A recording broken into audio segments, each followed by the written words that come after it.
Saudi আরবে আদালতে দুই ভাই ঝগড়া করছে। এক ভাই বলছে মাকে আমি রাখবো, আরেক ভাই বলছে না মাকে আমি রাখবো। দোনো ভাই ঝগড়া করছে মাকে ঘরে রাখার জন্য।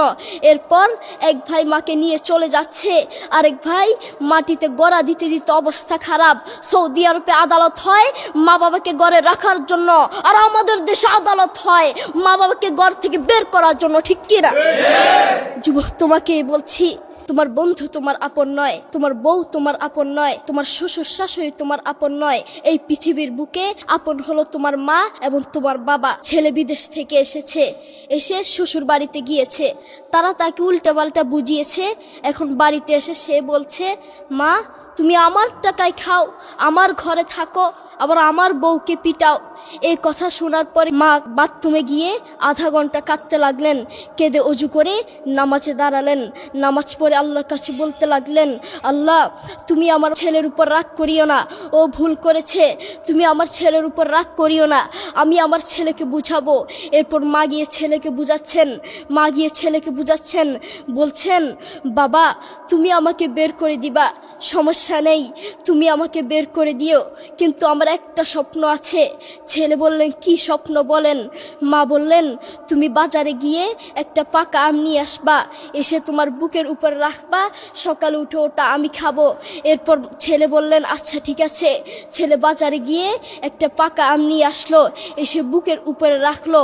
5 মিনিট না যেতেই সেই আম পিঠের নিচে পড়ে চ্যাপ্টা হয়ে গিয়েছে। এরপর ছেলে মাকে বললেন মা তুমি কি সকাল উঠে আমটা খাবে? ওটা 5 মিনিট না যেতেই পিঠের নিচে পড়ে চ্যাপ্টা হয়ে গিয়েছে।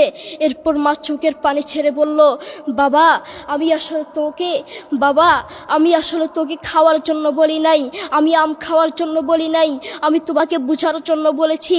তুমি আজ একটা রাত এই আমটা রাখতে পারো নাই, আমটা বুকের উপর রাখতে পারো নাই, আর আমি সেই তোমার দুঃখিনী মা যে 1 বছর 2 বছর নয় 3 বছর নয় পাক্কা 5টা বছর এভাবে তোমাকে রেখেছি।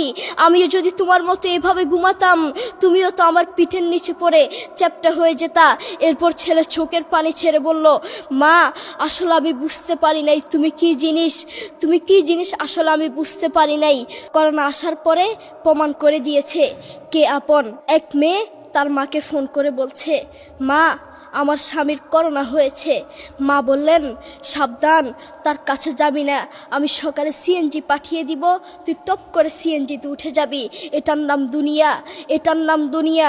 করোনা হওয়ার পরে বন্ধুর কাছে যায় নাই, করোনা হওয়ার পরে শ্বশুর শাশুড়ির কাছে যায় নাই, করোনা হওয়ার পরে স্বামী স্ত্রীর কাছে যায় নাই, কিন্তু করোনা হওয়ার পরে এখনো ইতিহাস আছে মা তার ছেলেকে গিয়ে চুমু খেয়েছে।